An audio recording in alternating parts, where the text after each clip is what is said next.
And then give me 1 second. Let me live on Facebook. Uh, the live on Facebook, I will turn it off when the Zoom is done. And then we will be able to see this recording again when, Ben's submit it on YouTube. Mhm. And ABS also posted. I don't know if he posted on YouTube or um, like in different platform. Mhm.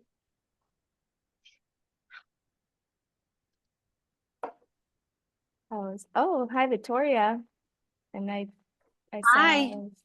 Hello, how are Hi, good you? morning. Hi, Good, I'm on my everyone. way to. It's Hi, good to hi. see you all. Like, Good to see you guys.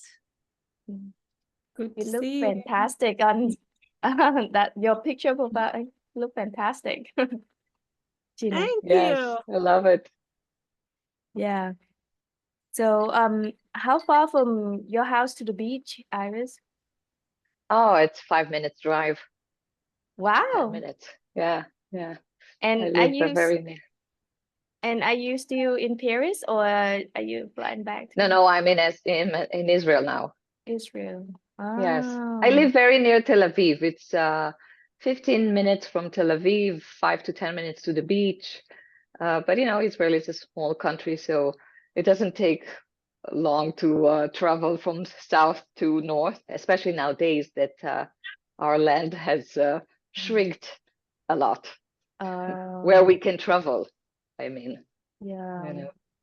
I stopped follow that, like in the day that we talk in the class. And then after that, Yes, I stopped follow because there's so much to follow. yes. For you, I guess Jasmine is like a different planet. Mm. Yeah, and it's so complicated. All the political, uh, the history is too complicated to understand, I guess, to someone who doesn't live in the area. Yeah. Yeah, yeah, But let's yeah, not talk yeah. politics. Let's not talk about that. Give me 1 second. Well, so before we start, I will introduce the reason why we are all here today, Mhm. and also like introduce our guests to all of you. Just in case that some of you don't know Iris and me, so we will know why like we are here and gather here today. And the Zoom is just start. So if you like to invite all your friends who is interested in learning about happiness study, especially the MA program, please invite them in, and so we can start the Zoom call. I know all of you are here right now, and all of the important people that I know, and I want to be on the show too here. So let's not just stop right here. Let's just share and see whoever could get benefit from the talk from Iris. Okay, let's start. Okay, so hi, hello, and welcome to another episode of WholeBeing Journey. And I'm your host, Jasmine on Fam. Thank you for being here and joining our journey. This show is dedicated to getting to know each other better as a fellow Mama. graduates of MA in Happiness Study program. And then after spending about like 18 months together in an online learning environment, we now have the opportunity to share our stories and experience more personally. And so today we have a very special guest with us, Iris Shapira. If I say your last name correctly, Yeah, we have a Shapira. Shapira, yeah, from the MA in Happiness Study class of 2023, right? Did we start in We started 22. Yeah, 2022? we started Yeah. October 22. Yeah. See, I just thought that we start, this year. I did Yes. not I did not see that we start like 18 months ago. But anyway, she's we are the first cohort in MA in the happiness study. We will dive into her personal background and also unit story that led her to the MA in happiness study, and we will discuss how she discovered the program, the insight and experience she gained during her study, and the impact it has had on her life. And also, just so everybody know a little bit about Iris, she's born in Israel to a French mother and an Israeli father. And Iris enjoy culturally rich childhood after serving nearly 3 years in the military, not military, sorry, in the Israeli Navy and exploring various countries. She settled in New York for a decade and earning degrees in business and finance and traditional Chinese medicine. So we will have a lot of talk about this. So with 25 years as a Chinese medical practitioner and several years as a mindfulness instructor, Iris is a respected lecturer. Yes, Iris is a respected lecturer in happiness, photography, and positive psychology. So today she will share her journey, her like 2 important life events that she has, and her new ventures, including a WholeBeing coaching business and her book Inspire Action, from inspiration to action. Her dream of teaching happiness course globally and insight into her 20 years marriage and family life. And she had a 17 and a half years old son and 9 years old daughter. So she has a lot of wisdom to share with us. And we are thrilled to have Iris with us today to share her insights and experience. So without further ado, please join me in welcoming Iris Shapira to WholeBeing Journey. Please, Iris. Thank you, Jasmine. Thank you. What an introduction. You know, in the deep learning on Monday, we were talking about wisdom, and I really think that wisdom is a combination of knowledge and experience, and what you actually do from that experience. How do you use the tools?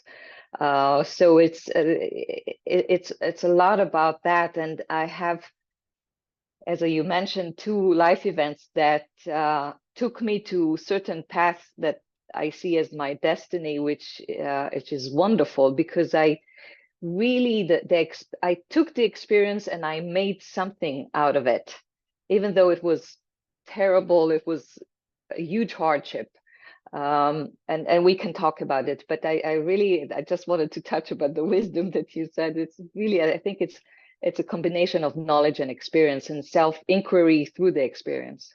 Yeah. Wonderful. So there's one thing that I did not say share earlier. Iris and Tao are best friends. Mm-hmm. So I wonder, did you know Tao in your Navy? I No. know. No. Okay. No, Tal didn't serve the Navy. My son and his daughter, his middle child, they are in the same age, and we met at the beach more than 11 years ago, I think, through a common friends. And we really fell in love with each other as a couple. You know, how is it that you find a really good girlfriend and the husband doesn't click that much with your husband, and so you can't go out together or be together. And we as a couple really clicked, and since then we are best friends and we're like families. Also the kids, my son goes to their home in the summers and spend time with them, and we see each other a lot when they are coming to Israel and visit family and friends. And I must share with you that from the very first day that we met Tal and Tammy, his wife, he was talking about happiness a lot, about the research and the stories and what he's planning. And it was very fascinating to both of us, my husband and I. But only when my son who was about 9 years and a half, and he was afflicted with cancer, very rare cancer. Is up until today he's the first case of that type of cancer in the world. And through the experience of what I have been doing back then, what I had done with him back then, I went into the happiness studies and I took the certificate. It's a kind of long story. I don't know if you want me to share, but it is very prominent in my life. So I think I want to share it. I don't know how, maybe it's an innate personality, but when my son was sick with cancer, I told him it's going to be the worst time of your life, but we will make it as special as it can get. That after a couple of years, when you look backwards, you will tell yourself, wow, that was a joyful or special year. He was under chemotherapy and radiation for about 8 months, and he is a photographer. He likes to take photos. He studied from my best friend Michal Sela, who is also a member of HSA, that we became friends just half a year before he afflicted with cancer, and she taught him to take photos, and he has a very good eye. So when he got sick, we asked him, Michal and I, what does he want to to do after he recovers? What's his wish? And he said, I want to take the whole family for a long trip in America and the East and the West Coast and a wonderful cruise on the big ship. And we said, okay, we're going to do it. And we started a sales exhibitions of his photos. And every time we did the sales exhibitions, he was between the treatments and he was going around the people and told them where he took the pictures. And it was it was so touching for the people to see that the boy is active. He's really developing his self-efficacy by being active in his recovery process. And we made so much money from 5 sales exhibitions that from the second one, we started to give some of the money to other kids sick with cancer in order to really pass on the power of giving. So when I say the power of giving, this was the time that I realized that we need a lot of help. So I need to be very open about the situation. And many strangers, they wanted to help as much as possible. So so the power of giving gave us such support that I don't think any family could go without it. After he recovered, I started to process everything that we went through with my best friend Michal, and we came up with a lecture, The Power of Giving, and Tal was giving us the material on happiness and positive psychology. So the lecture will be about the experience and some research and wisdom of positive psychology. So that's when I started really my journey with the happiness material. And then in the Corona times, I took the certificate, and I fell in love with the material. I told Tal, whenever you come up with the master's degree, I will be the first one to register. And he told me, no, I'm going to be the first one. You're going to be the second one. So that's it. That's where I am now. Wow, that's amazing. Well, again, thanks to your son, because without him having that situation, you Yes. won't be able to, doing all the research and get in touch in happiness study. Yeah. So he's the Exactly, cause and Jasmine. he's the reason. So Yeah, thanks to and him. I'd like to share something about it. So we did the sales exhibition, but also I brought him all the actors and actresses, the famous ones, to home and to hospital, and I really made it very special for him. And when we went to the trip after he recovered, I asked him, "Do you remember where were you a year ago and what huge success it was?" And he kind of looked at me and said that he didn't remember that much, the hardship. And it's exactly because we looked at the positive angle in this whole experience. We brought him a lot of special experience throughout a lot of suffering and pain and but he remembered mostly the fun parts. And when he was 15, it was 2.5 years ago, he saw me lecturing about happiness and photography and positive psychology. And he told me, Mommy, you have to thank me that I was sick with cancer. So I said to him, Liam, I would give up everything that you wouldn't be sick. And he looked at me and he said, Mommy, no, that's what made me who I am now.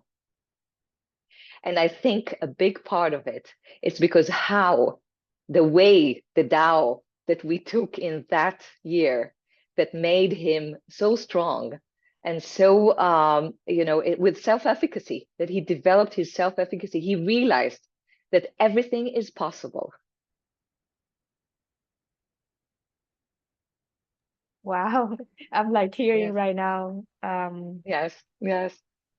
I feel so touched just because your son has a big heart. He is so strong and have this, like power of uplifting and encouraging as well.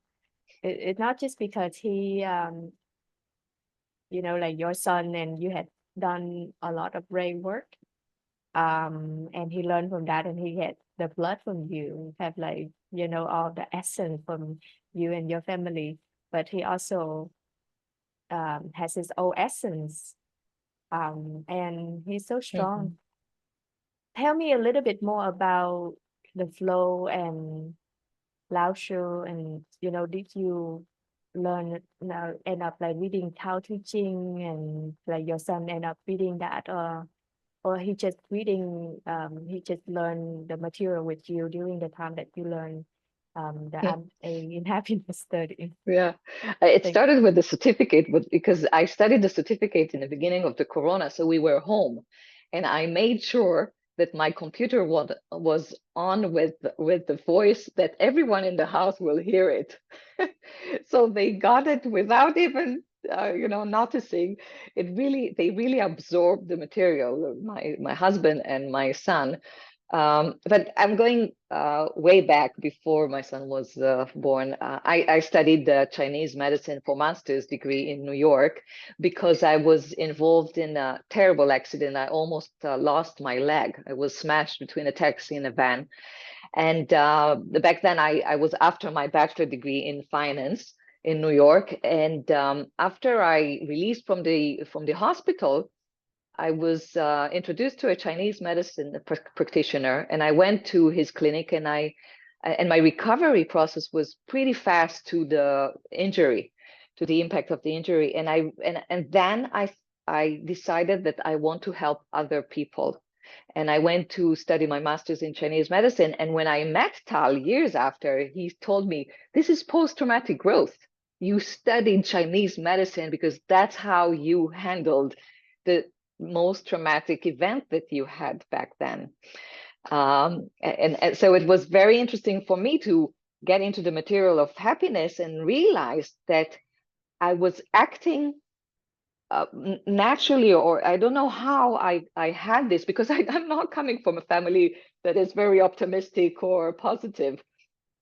But I every time I was dealing with hardship, the accident on my son's cancer, I realized and I decided that there's no other way but win it. I call it win it, but to really go through it and make something substantial out of these hardships. I had it in my mind. I don't know why and where it comes from, but maybe it's grit, I don't know. Wow. So when I started Chinese medicine, to your question, I was introduced to Lao Tzu, to Taoism, and the one sentence that was engraved in my mind since then is the most constant phenomena in nature is change. That everything is changing, everything is passing.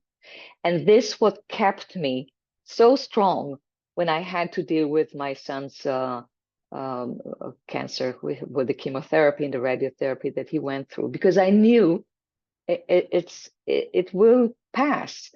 And I told my husband, I remember he was diagnosed, and for a few days, just a few days, I had stone in my heart. But just after a few days, I woke up in the morning, I turned to my husband and I told him, there's no other way we will win this journey. Okay. And once I said that, the stone just went off of my chest, and I was active. I was very much in the doing. Okay. And after when I prepared the lecture, I was very much in the being, processing what we have been through. And it took me 1 year to process it until I came up with the lecture and started to lecture it in different settings. So to your question, the very beginning of how I see life started in my journey in the master's degree in Chinese medicine. And I'm so appreciative and I'm so thankful that that I got into it from the accident. You know that sentence that Tal is often saying, not everything happens for the best, but some people make the best out of things. And I'm proud to say that I'm one of them. And thanks to that, I recovered. I went through hardships, and people after, for example, after my son recovered, quite a few people asked me, "How was it? You didn't look that sad. You didn't look that it. You went through such hardship." And I told them it was the hardest time of my life, but I took it differently. I saw the light at the end of the tunnel, and I wanted to show it to Liam, to my son, because I want him to take this experience and rise from it, to become strong, to become mature, independent, and that's how he's going to deal with his life, his adult life. Wow, what a story. Yeah. I was like, I have my heart beating faster today. I did not have to take caffeine at all.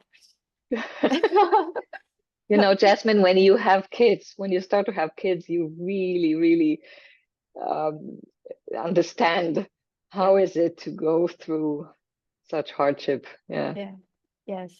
And I just got to understand, deeper in a deeper level this year, or like last year, since I was pregnant and having my first child.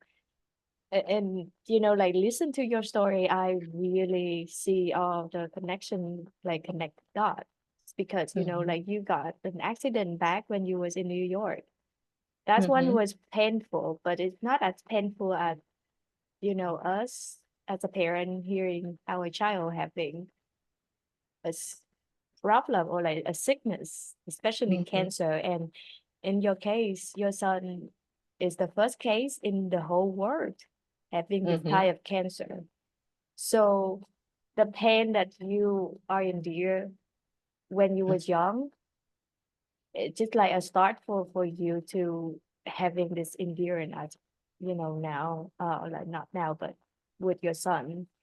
And I just see all the connection because like without God building you to be stronger when you was younger and like way before too, you won't have to be with so much painful.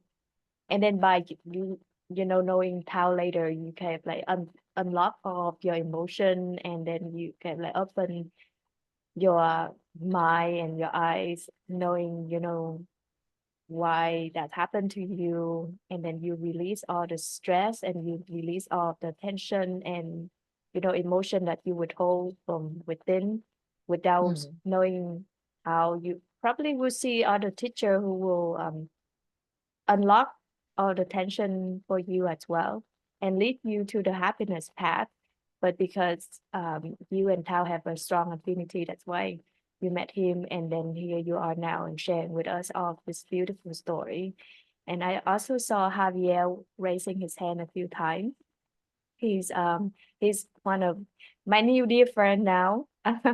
He's full of wisdom, and I'm sure he will share with us a lot of things and also asking great question to Hi, unlock Javier. more Yeah. wisdom. Thank you. Hi, Iris. Hi. I really appreciate what you shared with us because that was very enriching. But the question that I have for you, since you went through this experience, because sometimes I've been asked by other people, why me? Why I have to go through this? And I think, Iris, you're in a position to help us, help others when we encounter that type of situation. Because, it happens, they start telling us, why me? Why I'm having this terrible thing? And sometimes it helps, talking to you so we can help others also to lead the same way that you did. That's right. Javier, it's interesting that you bring it up. I remember it as it was yesterday. When I was smashed between the taxi and the van and I couldn't walk, I fell on the ground. And the first question that came to my mind, why me? And I had a very good friend that came to help me. And she said, Iris, you will find the answers when the time comes. And it's exactly what happened. And as Jasmine mentioned, I am now in the process of, I just started my idea of writing a book, because I see that when I talk about my hardships, my experiences, people are very inspired and they get touched by it. And so I love fiction. So I decided to merge fiction and happiness or positive psychology and collect stories from around the world of people that went through hardships and rise from them and inspire other people. So I've already collected a couple of stories from France, from America, from India, from Rwanda, and I love it, because to listen to other people's stories, it's so empowering that you see, Javier, that no one is alone. We all have our baggages. Yeah? And my husband's father used to say that if everyone would be in a huge soccer field and everyone will throw the package to the air, everyone would like to catch it back because it's familiar, Yeah. So everyone has the package, and some are more inspiring, some less, but who is not going through hardships in their lives? Yeah. So I'm very excited about the book. That would be a long-term project. For a year or so, I will probably write the book. Yeah. I'm looking forward for your book as well.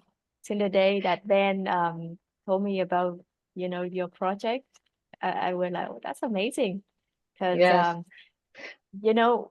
Irish, she's always smiling like that. And I remember the first time I was in the MA happiness program. I was in the same class with Iris as well in, handwriting class. And she posted a picture of her and her daughter and the nature. She was so beautiful. Mm. And I thought to myself, like, this lady seem happy and she's so content and she's like hobby and coach. She's had everything. She probably would, kind of like she just that's her life. She was so happy. If she did not share with us her story today, I would not know what had happened to her. I would not guess things like that happened to this lovely lady. Yes, I'm not coming for a fairy tale. But she looked just like fairy tale to me, when I first saw her in the class, and until now I still think the same way. Anyway, I saw Fortune to Levy. Did I say your name correctly?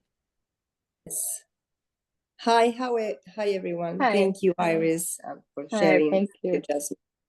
Well, I really connect very, very much with your story because I have kind of the same hardships. And I think, like you, that I'm one of them that has the courage to see the positive things, even though I did lose my daughter from cancer. And it was also very rare. She had the cancer when she was 11 months old. She died when she was 4. And I personally has hardships like you with your accident. I wrote a book. I haven't published it yet. I was in the book in the book webinar this Monday, I share why I haven't finished. It's very almost done, and why I not ready to publish, or maybe ready for next year. And I really connect with you, and I see your courage, and I really appreciate sharing this. And because sometimes for me it's hard to share also. It depends with who you are, or in which context you are. But I was very curious about your Chinese experience, about all these Chinese medicines. And I would like you to know more about it. How do you apply it? Where did you learn it? I heard you went there right after your accident. You got it to a Chinese doctor. And I was very curious because I think it's very interesting. And I'm going to Israel next week. My two daughters live there. Yes, I'm Jewish. Great. I'm Jewish. I'm from Peru. I'm from the Jewish community, very active in the community with my husband together. And I would love to meet you. Give me a call. Yes, give me a call. I You will. can see my I would phone love to meet number. you. Yes, my two daughters Great. live there. Oh, One okay. just they live one. Well, I won't tell you there about them. Yes, But yes, they are give me a there, call. and I would love to see you, and maybe share for sure. And but I was very curious about the Chinese medicine. If you can tell me, because I think it's very interesting. Yeah. And thanks for So sharing. thank you so much. I will be really happy to meet with you in Israel. It's also Jasmine was touching about Lao Tzu and the Chinese medicine. When I took the retreat course a semester in the MA, I felt almost that it didn't give me so much like maybe other students, because I walk my talk in terms of nutrition and sleep and exercise and meditation. I'm also a mindfulness instructor, and outlook even. And the fact that every day we're waking up differently from the last day, and the acceptance that everything is changing, and we are the micro in the macro nature. So I'm really walking my talk. So for me, the happiness studies is so complementary to what I do every day with my patients. And I also, Jasmine mentioned that I want to open a WholeBeing coaching clinic in the existing clinic already. But I really feel that that's what I'm doing for many years already. But I have to make it more formal, and and without needles, just talking. Okay. Because when you're a practitioner or a doctor, you need to be some sort of a coach or a mentor in order to create a better life to your patients, physically, mentally, and emotionally. So it's always about talking with patients. It's not just poking them with needles. So I'm very much walking my talk, and people, they sense it. That's why when I meet friends or family and I always talk about these subjects, they love to hear it, because they see the spark in my eyes, that it's really part of me. I'm not I lecturing. love I'm that. not. I really Yeah. love that. I think that's amazing, and I think it's your essence. It's your ADN. Yes, it's my calling. Yes. Very much so. Nice. Yeah. So I will meet you. I will call you for sure. I will write to you Yes. in the WhatsApp, and maybe Great. I can go as a friend from the HSA community and as a patient. You're very welcome in both realms. Nice to see you. Nice to talk to you too. That's awesome. We just make a new friend. Yes. Yeah. So what Fortune mentioned, can I'm going to call you short Fortune, and I know you have a beautiful name, Fortune Tuti Levy, but I'm going to call you short Thank you. Fortune. Yes, I'm worth my name. Yes, I think Fortune is a great name. Thank you. So as Fortune mentioned earlier, she also has like a similar situation like you, Iris. And then talk about your upcoming event and what you plan to do in the future, in Israel and potentially to the whole world, for the whole world. I want to, bring us back to your book. So I know that you want to write a book, but can you tell me a little bit more about the main message that you want everybody to learn and to get from your book? Yeah. From each person that I will interview, I ask them to distill the tools and the messages that they want to pass on to the readers.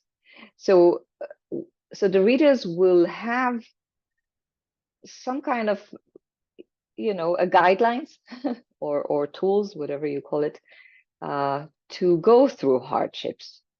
So even though you don't necessarily go through the same hardships, when you read the messages of these people or the guidelines, it might help you throughout life.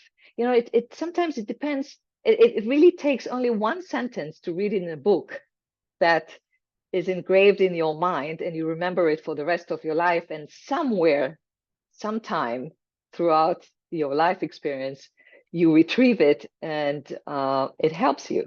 So, and the stories that I will gather, they will be so different for one another. So, and I would like to see if there's a common ground to them, even though they're very, very different. And I believe I will find commonality between all of them, because we're all human beings. And that's why I will find probably common things. But really, my goal is to have to like a help book, but in a twist. So you will read some kind of like a fiction, book, short stories, but then I will put the post-traumatic growth research and the wisdom of these people, how they rise from these hardships. Yeah, that's amazing. And Jasmine, it's like all of us, we're studying happiness to spread happiness, right? So whatever I do, whenever I treat patients, or I instruct mindfulness, or I will write this book, it's in order to pass on all the materials and the happiness revolution in action. We have to be active in order to pass it on. That's right.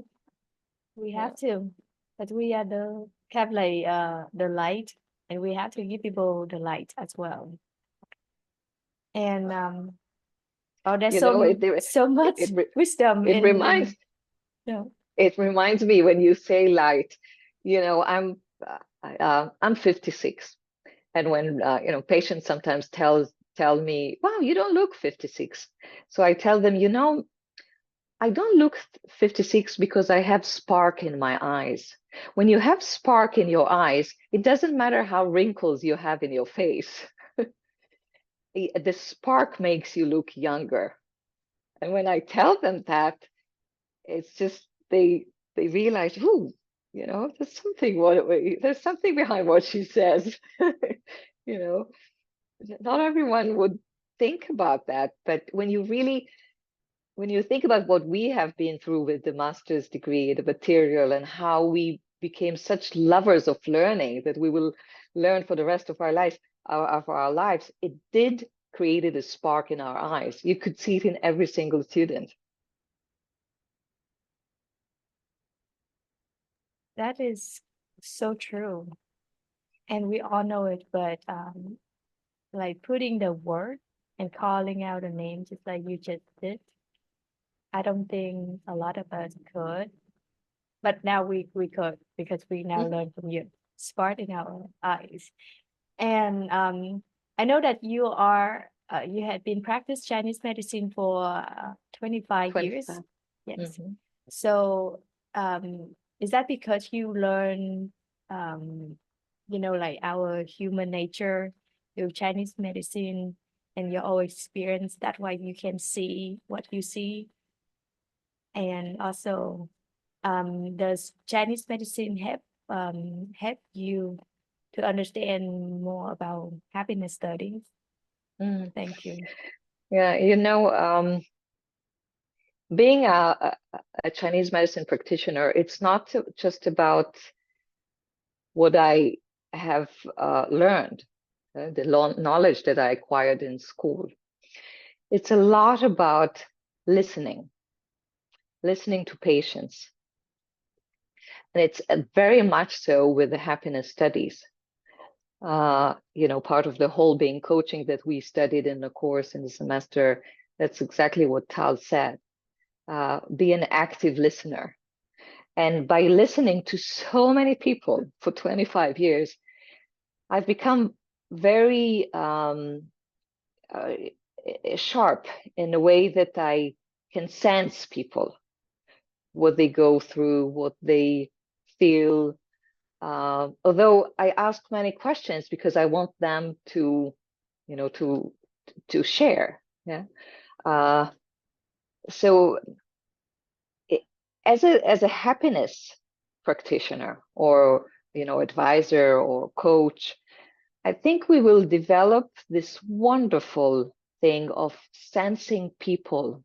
And when you're really present with the other and you listen, first of all, you make the other person happier, but definitely you make yourself happier because you really understand what's going on in the world and around you in terms of why people act the way they act, why they feel the way they feel.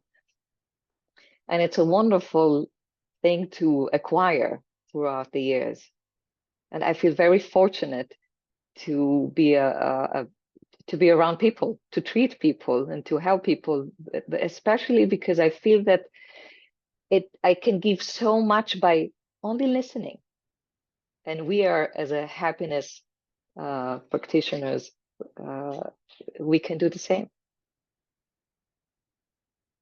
Lovely. I realized something too. I realized that I listen to a lot of people too. That's why I could develop the quality that you just mentioned, that we suddenly just understand people on another level, on another level. That's really deep. I don't think a lot of people like to listen to other people. And and like now, as you mentioned, when we listen to other people, it's just automatically give us this new ability. We can sense people before things actually happen, or like before they start speaking. So well, that leads me to another question. How do you talk to people about happiness study at your work? Do you show them the SPY model, or like do you have a particular like lesson plan that you have, or do you use like Lao Shu to guide people, because you work with Chinese medicine, and so people would probably know more about like Asian culture. Yeah, thank you. Yeah, I like to make some kind of eclectic teaching.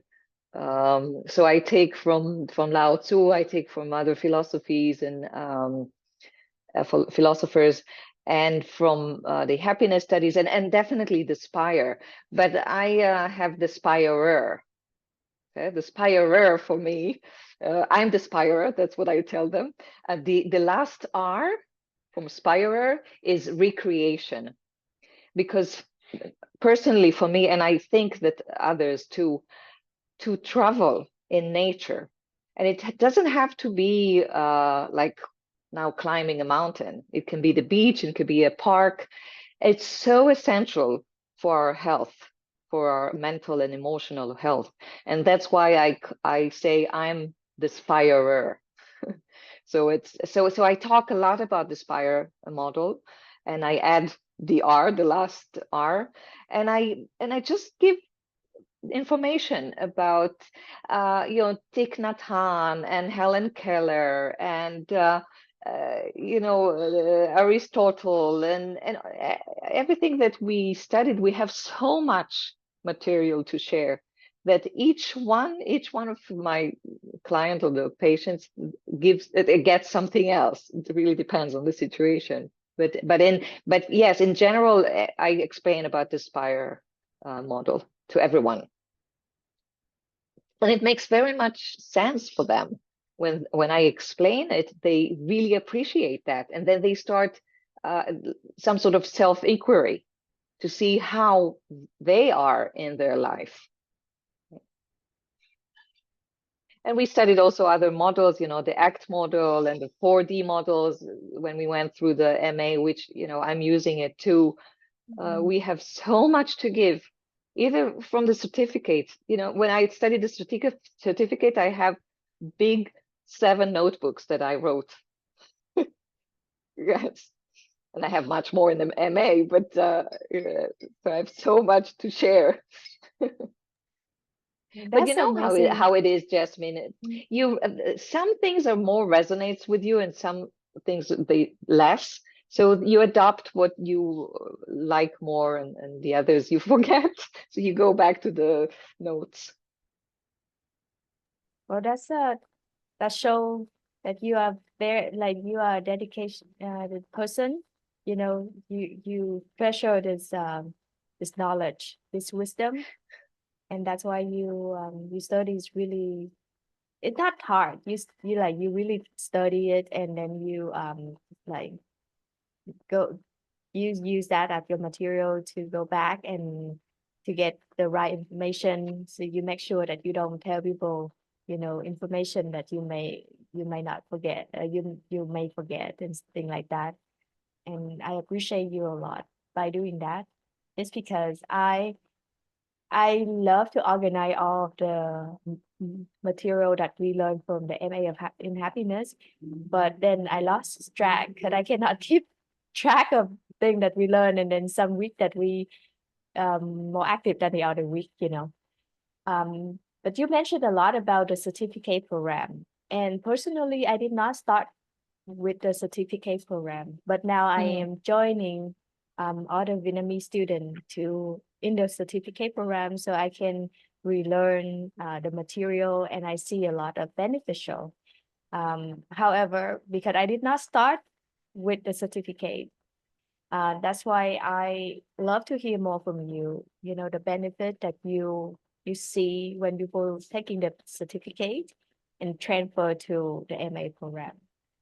Thank you. You know, I think the certificate really changed my life in a way. And when I say change my life, it doesn't have to be drastically or dramatically. When people change their lives, it doesn't have to be huge thing. But when you take small things and you make small changes, you can say, okay, I changed my life to a better life. And personally, for me, it was the emotional journey.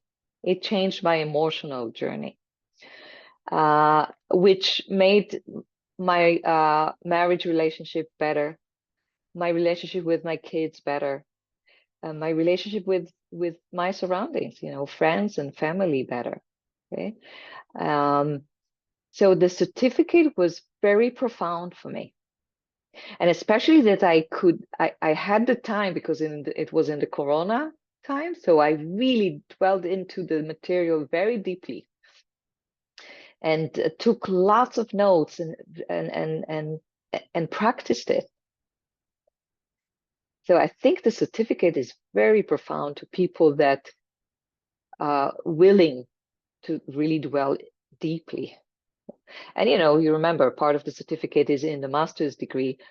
So it was very easy for me that semester because I had everything in the notes. But on the emotional level, I can say, yeah, that was most profound, and also spiritual, but emotionally. Israelis, by the way, we practice the relationship element very much every day, almost every day. And as I told you, physically, I'm in sports and sleeping enough and eating well because I'm a Chinese medicine practitioner. And so I think, sorry, emotionally and spiritually, it was profound for me. Yeah. And intellectually, of course, you know, it goes without saying. Yeah. I saw Victoria raising her hand, and so feel free to raising your hand or like ask Iris any question in the chat box because we get Yes. this wonderful guest speaker today who has like who is an open book. You Yeah, can learn I a love lot. discussions. Go ahead, Thank you, Victoria. Victoria. Good morning. Am I unmuted? I can't see. I'm on my phone. No, you're okay. I hear you. Okay, Everyone hears good. you. Good morning. you. So nice to see you, to see all of you, and certainly to listen to you Thank and you, dear. Jasmine. It's beautiful. So I have a question for you, and I was thinking as you were speaking. So you took the certificate prior to taking the master's, right? Oh yeah, I think 2 years prior. Yeah. So did you find, hi guys, I'll move out and go. You sure?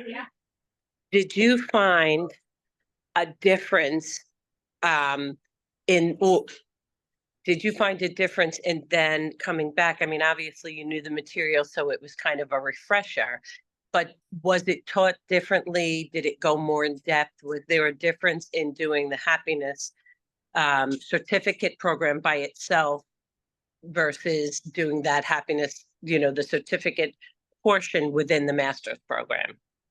Yeah. First of all, going back to study the material of happiness, it made me very happy because in the certificate, it really sparked my passion for learning, which I always had. But for a couple of years, I was taking here a seminar, there a seminar in Chinese medicine or mindfulness. But when I started the certificate, I realized how I miss learning deeply. So when I came back as a master's student, I was so happy. I was in heaven. Okay, but obviously, Victoria, the material in the MA is way broad than in the certificate. It's also the certificate is deep, but the master's is deep and broad, and which I loved it so much because we got so many point of views and perspectives about positive psychology and happiness through philosophy, through movies, through art, through music, and so on.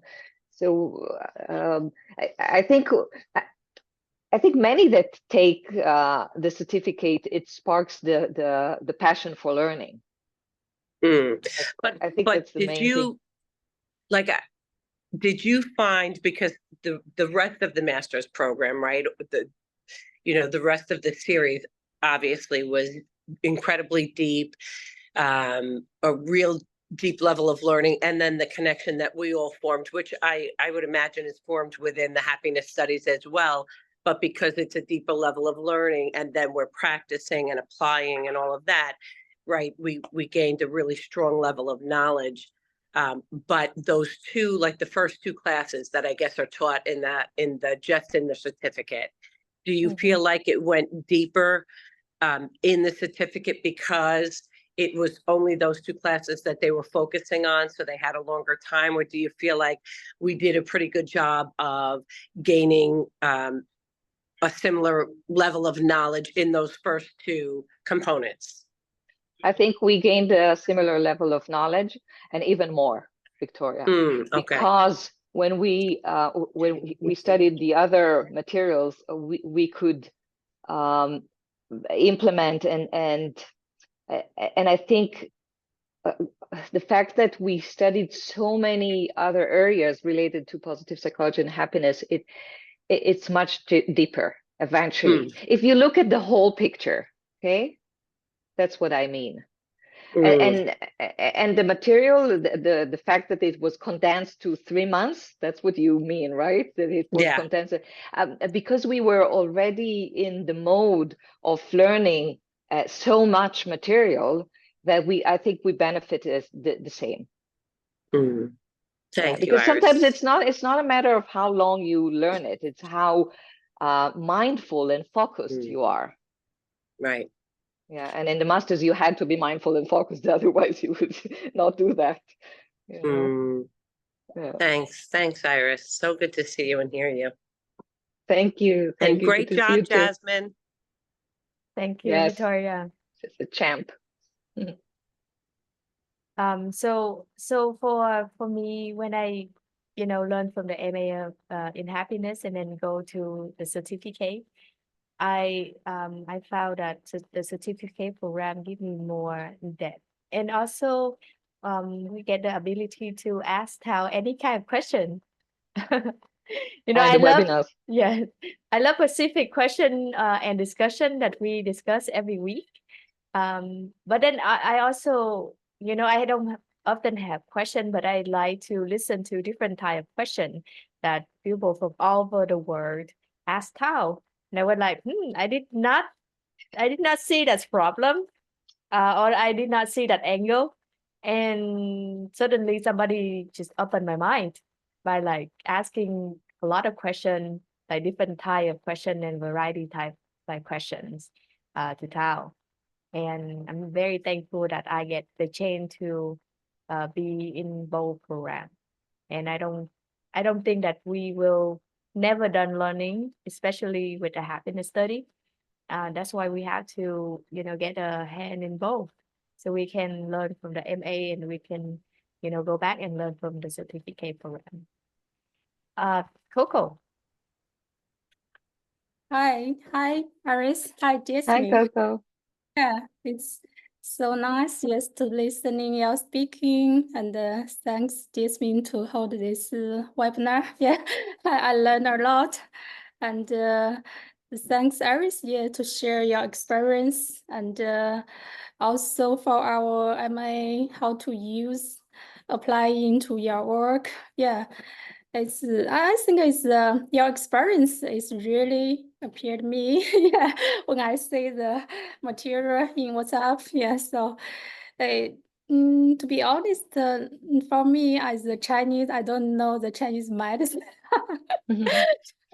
Yeah, really, it's so I'm very curious for you. It's how is to use that. Yeah, if yeah, maybe not now, maybe in the future. I really want to know. Maybe you can give us a small demo. Yeah, how to to do that. Yes, with your patient. And to use maybe the coaching together with our happiness studies, yeah, how to really can help them. Yeah, I think it's very interesting. Yeah. Coco, we had a discussion, the deep learning group from the MA. So I started to talk about yin and yang concept and the 5 elements, but there's so much to talk about that I couldn't. I think I made them more confused eventually. But it's, as I said, it's a way of living eventually. After so many years of treating patients with this wisdom of the Chinese medicine, it's part of me. And when people ask me, then I realize how much it is part of my life. But when I start explaining it, is so much material behind it. Oh, yeah. I think maybe yeah, I can introduce you to China. Yeah, maybe I think China have a lot of audience will be love you and love your experience, and can give us more courage, right? Yeah, I think you give us a very good model. Yeah, is how to face for the difficult life. Yeah, but yeah, it looks like 20, I think. Yeah, it's amazing. No, so I think it's very powerful. Yeah, for your story. It's Thank so you. my question is before maybe 20 years ago, what is the definition if you use 1 sentence or 2 sentences to give the happiness, and what is now? Wow, that's a tough question. Like before I became a Chinese medicine practitioner, that's your question? Yeah. I didn't know what happiness is, really, to tell you the truth, in retrospect. I thought that for me, studying bachelor degree in finance, it was something that will bring me success, money. But really, I wasn't really in my element. By the way, I used to be an artist. I drew a lot, and as a teenager, I remember myself drawing a lot fashion design, and I thought that maybe I would be a fashion designer. And then I went to study finance and business and finance because my father was a bank manager. So do you understand? So I was doing things that wasn't my element and wasn't really me. I couldn't decide probably the proper things because I didn't have the proper mentor, the guide, because my parents, they didn't have the tools to do that. So my dream now is, part of the things that I do is to be a whole being coach for young adults, like in their 20s, early 20s, to bring them to the decisions that are right for them, through questioning, a lot of questioning. So back then I can't tell you what was happiness for me, how I saw happiness. Back then maybe I saw happiness, not maybe, but for sure, in traveling, because I was traveling around the world for 1 year after I left the Navy. I went to the Far East for 1 year in America, and I love traveling, and up until today I love it. But today I realized that it's a combination of the spirer, what I told you. Yeah, I definitely realized that this is happiness when you keep balance with all these elements. And I would love to share my experience to the Chinese community. So if you can be my door to enter, that would be great. I'll be in touch with you. Because that's my plan. I want to teach in the academics, in colleges, in maybe high schools, like 12th graders, about happiness. Yeah. Yeah. Spread the world. Yeah, it's great. I think you shared the new idea for me, and I always think when we as how to say professional, now we are professional, happiness, always, I also accept some invitation, yes, for speech and thing. And when they ask what you are, give the definition. In China, we always said like, the happiness is from the traditional. We always think the happiness is a feeling. Yeah, it's the personality, the feeling. Yeah, maybe you feel happy. Yeah, it's outside. But the difficult time also is meaningful. So blah blah like this. So I think this is not a good answer. Yeah. So No, it's very interesting what you said, because what I hear from you, maybe I didn't understand, but that the Chinese medicine took happiness very narrow. It's taking happiness very narrow, only as a feeling. Yes. Right.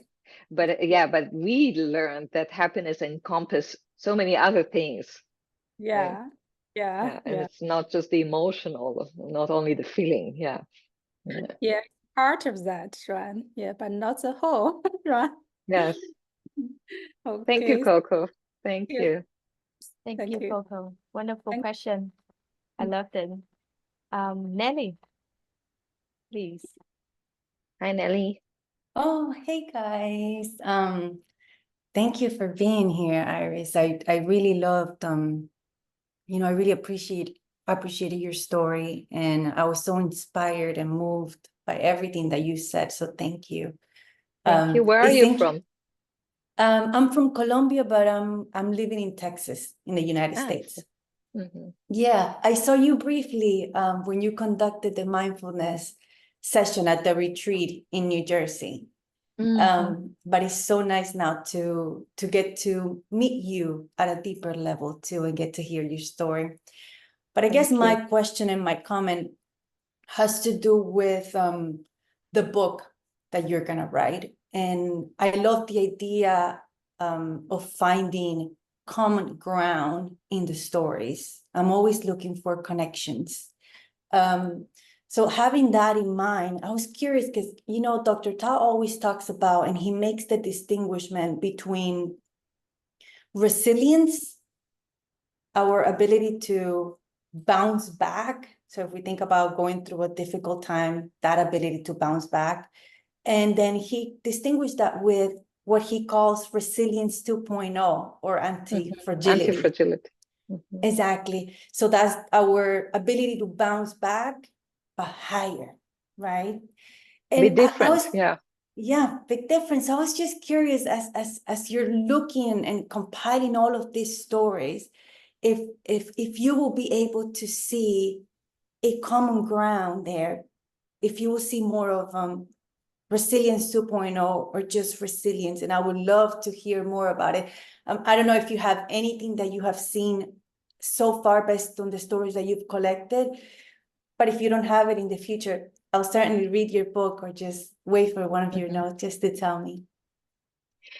First of all, thank you, Nelly. I would like to ask you all if you do have stories that are inspiring, that personally, if you had gone through hardship and you bounce back, or you know people, you are welcome to approach me. But Nelly, for your question, definitely it's fragility. It's anti-fragility. Yeah, it's not just resilience. Because all the few stories that I've heard, the people made their lives so wonderful, so rich and happy in a way, you know, in certain, you know, sometimes we're happier, sometimes less, but it's definitely these people with a very with a lot of hardships in their lives and challenges, when they rise upon it, it's usually anti-fragility. Yeah. Thank you. Yeah, and when you quoted your son's response and he told you, you know, it made me who I am. You know, I am who I am because of it. I realized that statement, not only, you know, you talked about self-efficacy right there. I sense his, I guess, his agency, but also his anti-fragility. So Yes. Yeah, definitely. Yeah. thank you. Thank you, Nelly. Thank you, Nelly. I Earlier, just wanted Nelly, to share, after my son finished with all the treatments, the chemotherapy and the radiotherapy, I realized that the most difficult time is most difficult mentally and emotionally, it was when he went back to school. He felt very much alone because nobody really understood what he went through. So Michal, my friend, Michal Sela, the photographer, and we initiated a project creating happy moments, and we taught photography and positive psychology together to teenagers' recoveries from cancer. And it was very, very touching, and very, we felt so fortunate to pass it on, to help others to cope with after, you know, going back to normal life. It was the most difficult time mentally and emotionally. yeah. Um, I have some word in my mind, but suddenly I lost it. So earlier, Nelly also shared a poem in the chat while I listened to you sharing your story, and then also like your son's story. And the poem is from Rainer Maria Rilke. So I would like to read this poem because I think it's really lovely. Be patient toward all that is unsolved in your heart, and try to love the questions themselves, like locked rooms and like books that are now written in a very foreign tongue. Do not now seek the answers which cannot be given you, because you would not be able to lead them. And the point is to leave everything like the question now. Perhaps you will then gradually, without noticing it, leap along some distant day into the answers. So That's this is a beautiful. very powerful poem. And toward the end of the MA program, Nelly, we're going to discuss a lot of poems because Tao love poems. And just so everybody know, Nelly and Javier is in the second cohort. So they will be graduating soon after us. And now reading the poem again is reminding me that in one of the semester we learn about art, Paris, and Tao talked about the art gallery where you can pick one emotion and just open the art gallery. Have you thought about that? Doing something like that? Yeah, actually, I came back from Paris yesterday, and I went to many museums. It was museums and food, gastronomy and culture. It's the best combination in Paris. And every time I went to the exhibitions, I was reminded by what Tal and Alain de Botton said about museums. Why putting all like vomiting all the information about the year and the name and the dry facts instead of evoking certain emotions and asking questions. What kind of emotion does it evoke in you, or what kind of experience you can remember that related to this piece of art? So I kept remembering what they said about it. But about art, I think it was 2 years ago, before the MA, before the MA, like just before we started the MA, I came up with an idea to Tal. I told Tal, listen, you want to spread the happiness, right? Let's do a musical. Let's do it started as a play, and then I found, and Tal loved the idea. So I started the idea as a play, and then I found a group of writers, play writers, very talented. They turned it into a musical. We have the plot, we have everything. They worked for like 1 year with also a wonderful musician that wrote 2 songs to the play, but it got stuck because of the bureaucracy in Israel and theaters, and then the war started, and I didn't continue with that. But this is also one of my dreams, to use I love theater. That's one of my passions. So I want to use the stage as a platform to spread happiness. And we called the musical a certain name, and then we changed it to Spire. Okay, so we have a whole musical written about Spire, but we haven't done anything about it to bring it to life yet. So I hope in the future we will do that somewhere around the world. It doesn't have to be in Israel. So we might do it in America or China, or where we have the play. Yeah, that's beautiful. Thank you for Yeah. sharing. I saw Yuvan earlier raising her hand. I don't know if she's available. We can wait for her. Yes, she's back. Hello.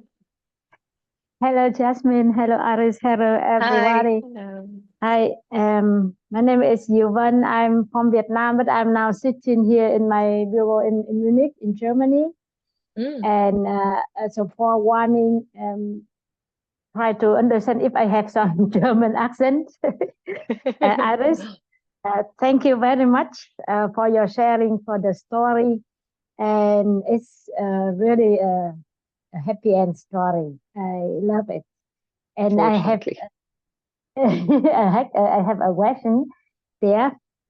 I have friends, like she is living here with me, and her son is the worst together with my son in the first in the kindergarten, and they should together go to the school, but he is now not there anymore. So it's the same because cancer. So the mother, now you say just a minute, I see what the schools you, I have to use the to translate a sparkler. You have sparkler in your eyes. That I love it. Yes, and I love it. And my question is how you can make again the sparkler in the eyes if if they lose it, like my friends. She have now no sparkler anymore. Yeah, I think maybe you can write this in your book. Yes, I think two things in my from my experience is first of all writing. Process the experience by writing. Okay, and there are a lot of research about it. Sonia Lyubomirsky, and that's one thing. In order to process your emotions and your experience, I think the best tool is writing. The other tool is to help others, to find what is in your calling, what is your passion. Like Terai Trent, we studied Terai Trent, you remember, Jasmine? She asked two questions. What is your passion? And what makes you cry? Okay, so what makes you cry, the meaning of it is where around you, in your society, in your surrounding, there's something that makes you sad, that you probably will be a big help in that sense. So by helping others, she can find anything. It can be elderly, it can be kids, it can be dogs, but by helping others, but something that she's passionate about. This is very important, because when Liam, my son, was sick, one of the things that I realized is that everyone really wants to help, but each one needs to help where their heart is, okay? Because you cannot help for so long if your heart is not into it, if you don't have passion for it. So one would cook for us, because he loves cooking, or one would do a babysitter on Liam's younger sister. She was 9 months old when Liam was afflicted with cancer. Or another person would take us to a beautiful event that Liam was very happy about it. Do you see what I'm saying? So for her, she needs to find where her passion is and there to give, to have a purpose, to have a meaning. Yeah. That's the two insights that I think that are the very powerful for someone who is going through such hardship, challenge, and very sad, deeply sad. So I will somehow tell her about it. Yeah, thank you, Yoko, for your Thank question. you. Maybe it can help. Thank you, Iris. Thank you, Jasmine. Thank you. Thank you. That's a powerful answers that you just now share to Yuvan and also her friend and everyone. Journaling is the right key for everybody, and in happiness study we get to learn to spread our emotion through journaling. Whatever you feel like, when you feel down, negative feeling or positive feeling, whatever we feel, we have to write it down. And I think that's a great way to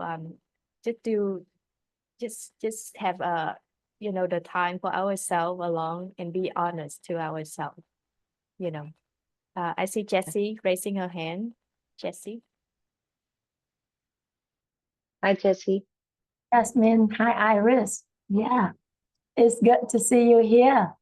Actually, maybe you didn't remember me, but I'm also the student in MA class of happiness studies, and I really love your pictures when you posted on the quickly discussion, and the first I remember that you were Diana. And after that, I remember that Diana were you. But after a lot of webinar, I realized that, oh my God, I need to think more about that, because Diana loved flowers. And one of my best friends in Vietnam, she loved flowers so much. And after that, I asked her, but I realized, oh my God, her name is not Iris. Her name is Diana. And after that, I realized that you were Iris because on your post on quickly discussion, you put your name on that. And today, when I listen to your story, your son's story, your children's story, and I felt that I feel the happiness energy in yourself. And it made me happy too. And you know that I just want to turn on my camera and say thank you to you that you are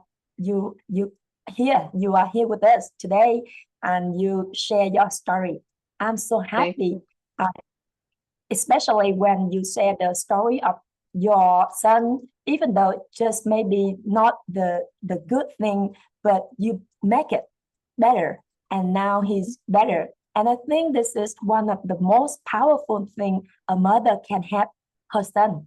So that I really appreciate what you did for your son and what you did today. And I'm so appreciate that I can have a chance to study with you in the MA of Happiness Studies. And I'm so happy to see you here. Iris, I love you. Thank you so much. So, yeah, you reminded me with the weekly discussions. I shared lots of pictures because I love taking photos. It's my professional hobby, and I find in photography that it can pass some kind of a message. It's not just the writing; it's just what behind the meaning of the photos. I always wanted to share something that is meaningful for me and through photos. Yeah, thank you. Thank you, Jessie. And I see Audrey. We go. Now, I thought did you remember Audrey's name looking at her picture? Of course. Oh, good. We were in the hat group, the last hat group. Because earlier she did not put her English name, she only have her Vietnamese name. But that's amazing. It's hard to forget such a sweet lady. Audrey, please. Hi, Jasmine. Hi, Iris. Can you hear me Hi. clearly? Yes. Yeah. Yes. Hi, sweetie. I think one of my greatest importance is to listen to you sharing your story and listen to everyone say your questions so that I can hear deeper about how the life can contribute to our growth and our mindset and even your beauty. I'm Ori, and as Iris said, that we are in the same heart team in the last semester. And I'm so grateful to be in the same group as Iris. But this is the first time I can hear the story from the deep inside your heart. And I can feel the way you grow to be have a the content state, a peaceful smile, not only because we have a peaceful life, but because we know how to face it and how to grow it. So I have a question for you. Yes. As you said that we have the when we cry, when we have joy, we have or even when you have others people, you have a passion in doing this. So it is from your childhood, or what make it become your passion when helping people? It's my first question.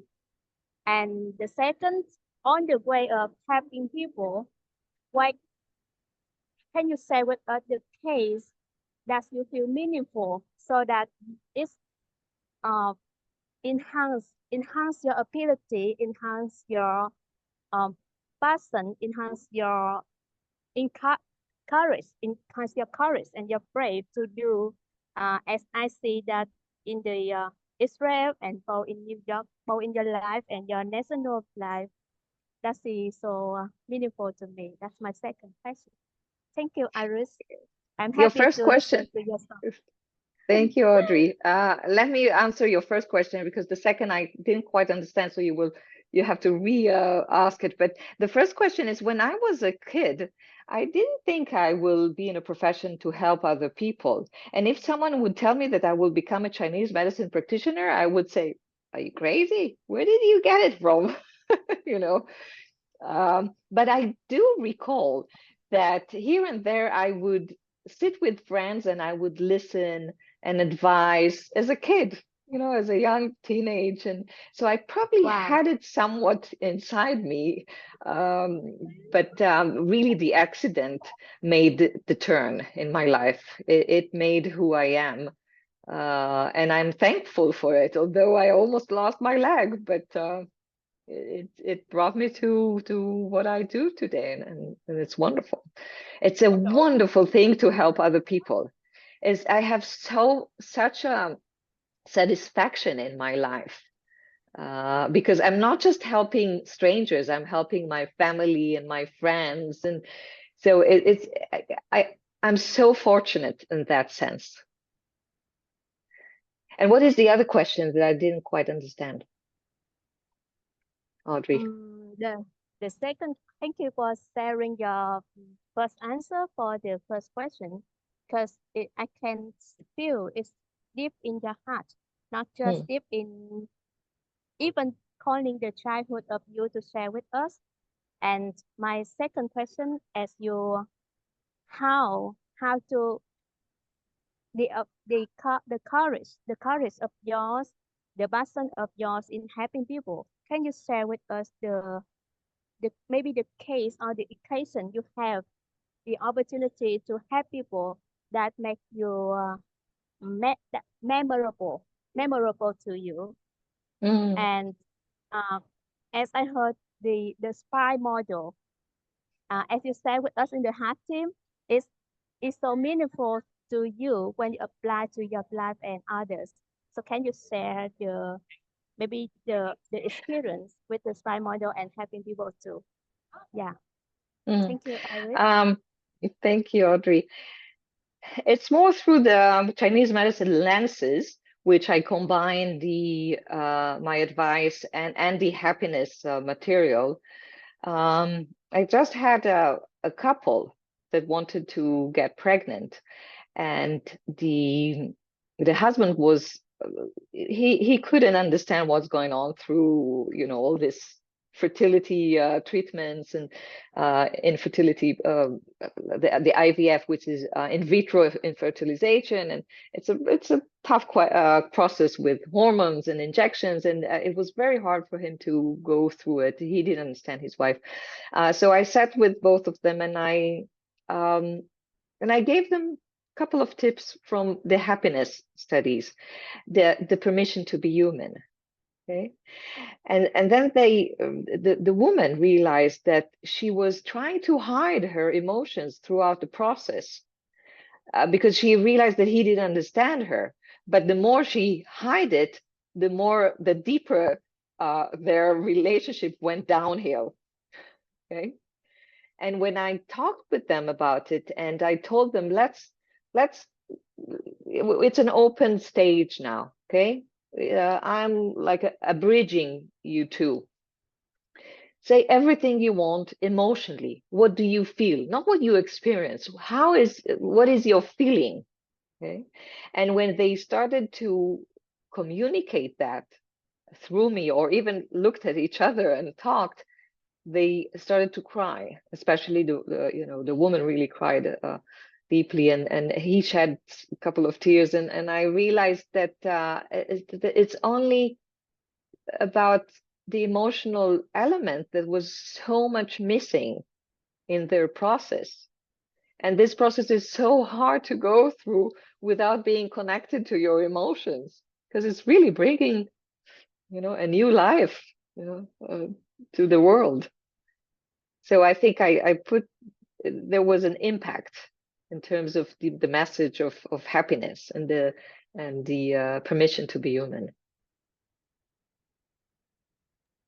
And for us, it seems so, it's so like minimal, right? Because we're we're experiencing it everyday life. We are practicing it in everyday life, but many people don't realize that until you tell them that, until you pass on the message. Yeah. So it's very important. Thank you, Iris. And I would Thank you.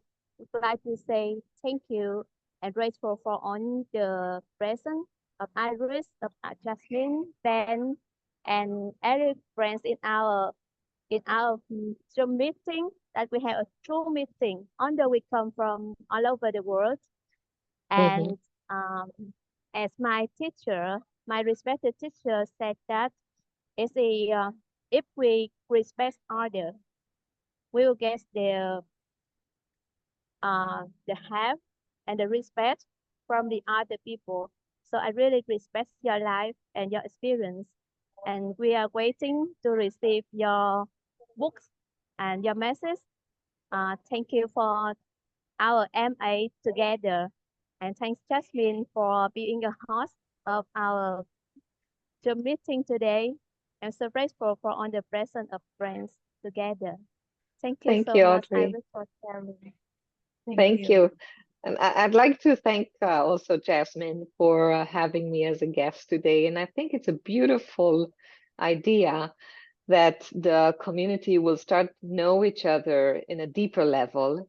You know, not always we are able to join the webinars, and it's wonderful that it's recorded.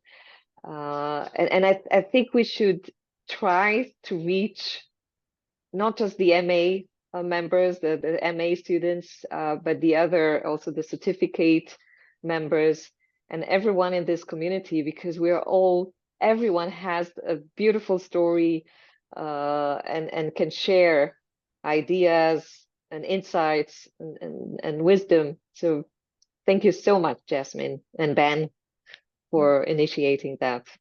Thank you, Iris, and everybody, and Ben, for being here. Well, without all of you, without you agree to be on this interview today, we won't have this interview. So it's not about us, it's about you and everybody who agree to be here and, to come together. And I also, I love when we can, meet in person, because we get a chance to maybe not just sit down and talk. Maybe we just like say hi to each other and pass by each other in person. That's one of the wonderful time that I ever have in my life. So for you, I know the time is ending, but I would like to ask you one more question before we get to go, and before we get back to our family and friends. So this question is from Ben. So if you had the chance to select a special guest from our MA in Happiness class of 2022 for the next WholeBeing Journey, who would you choose and why?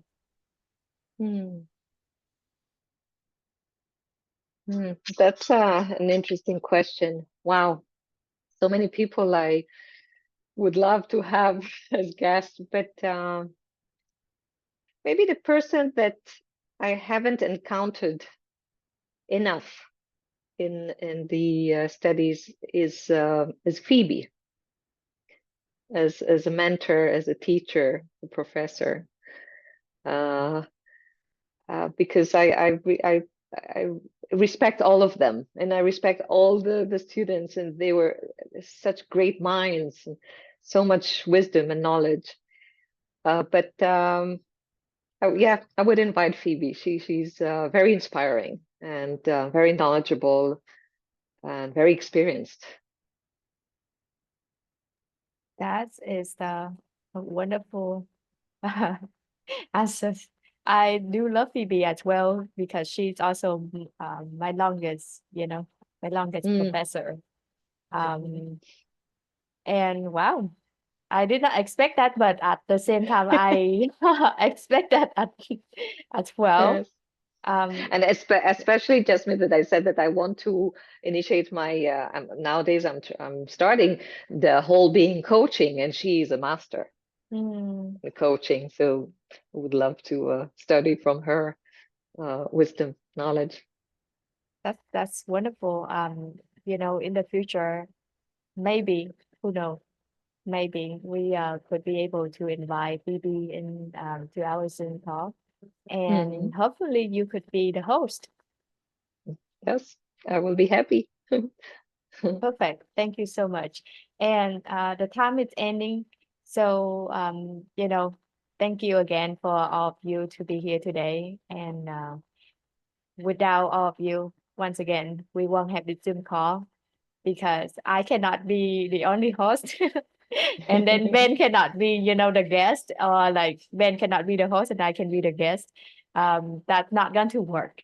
So the reason why we are all here, because we all need this Zoom call. And thank you so much for all of you to, raise your hand and ask Iris a lot of questions, especially all the questions that you deeply want to hear from Iris.